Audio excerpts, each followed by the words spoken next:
Bonjour, ici Lily pour la Minute Facilitation et aujourd'hui je vous parle d'authenticité.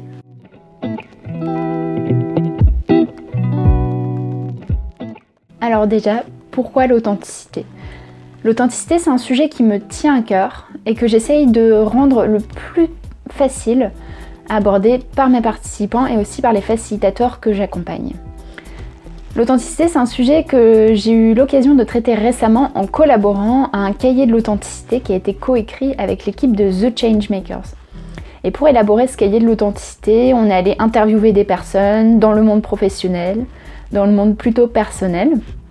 On a organisé des ateliers et on a combiné tout ça dans un guide de l'authenticité dans le monde du travail. Et j'avais envie de partager avec vous aujourd'hui les 4 piliers de l'authenticité et comment les appliquer à la facilitation. C'est parti! Pilier numéro 1, se connaître et s'écouter en toute sagesse. Du point de vue du facilitateur, ça veut dire de déjà connaître son propre style de facilitation. Et là, je vous engage à vraiment regarder Funny Learning, qui est une des méthodes les plus complètes qui existent, je trouve, pour se connaître en tant que facilitateur et en tant que formateur. Donc se connaître, est-ce qu'on est un facilitateur plutôt lumineux solaire? Est-ce qu'on est un facilitateur plutôt rigoureux? Un facilitateur plutôt dans le leadership? Mais vraiment de se connaître pour que ensuite, quand vous ayez des participants en face de vous, vous puissiez adapter votre style, mais que vous soyez aussi en pleine authenticité par rapport à qui vous êtes. Se connaître du point de vue des participants, c'est aussi de les amener à réfléchir eux-mêmes au contenu que vous leur proposez. De ne pas arriver avec quelque chose qui est standardisé, mais au contraire de leur permettre de s'approprier ce que vous faites et d'avoir des moments d'introspection où ils vont chacun pouvoir décortiquer comment ils se relient à ce contenu-là.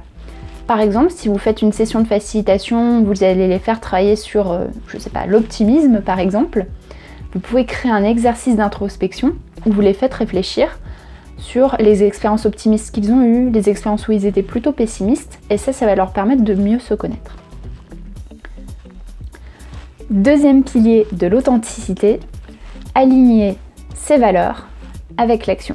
Donc une fois qu'on se connaît, comment est-ce qu'on met en action ses propres valeurs? Côté facilitateur, ça peut vouloir dire plusieurs choses. Ça peut vouloir dire aussi choisir ses clients.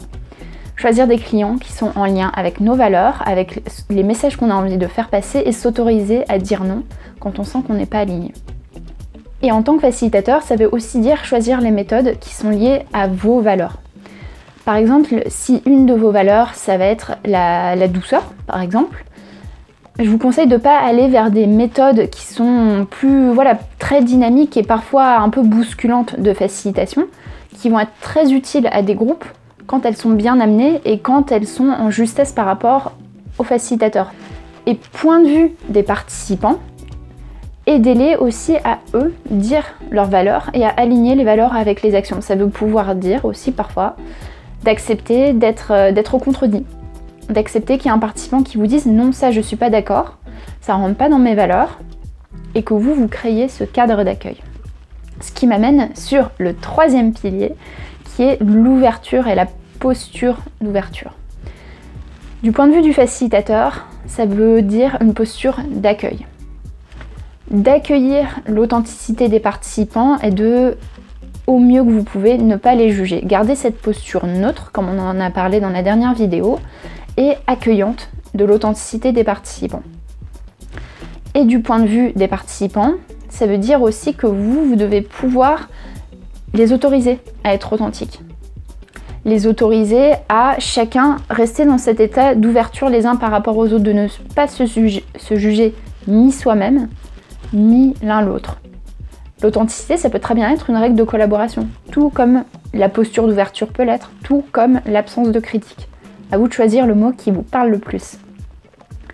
Et le 4e pilier, qu'on oublie parfois, c'est de célébrer notre singularité. Bah oui, on est tous des êtres humains uniques. Il n'y a pas une personne qui ressemble à l'autre, on peut avoir des points communs, mais chacun, nous sommes singuliers. En tant que facilitateur, ça veut dire célébrer ce qui fait que vous êtes vous. Tout à l'heure, j'ai eu Myriam Adnes, une super facilitatrice qui fait des podcasts en anglais sur la facilitation. Elle m'a posé cette question, qu'est-ce qui fait que tes workshops sont uniques? Je vous repose la question à vous, qu'est-ce qui fait que vos workshops, vos ateliers, vos séminaires, en tant que facilitateur, qu'est-ce qui fait que vous êtes unique et que vous rendez ces ateliers-là uniques? Et du point de vue des participants, aidez-les aussi à célébrer leur singularité.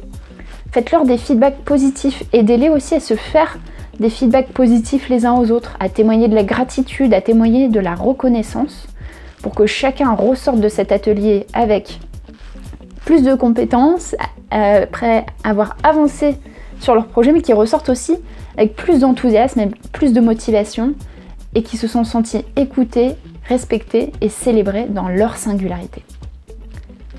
On a parlé des 4 piliers de l'authenticité: se connaître et s'écouter, aligner ses valeurs avec ses actions, adapter une posture d'ouverture et célébrer sa singularité. Maintenant, ça va être à vous de jouer, à vous de diffuser l'authenticité dans vos facilitations. C'était Lily pour la Minute Facilitation, et je ne vous dis pas à vendredi prochain parce que le format va un petit peu changer. À bientôt!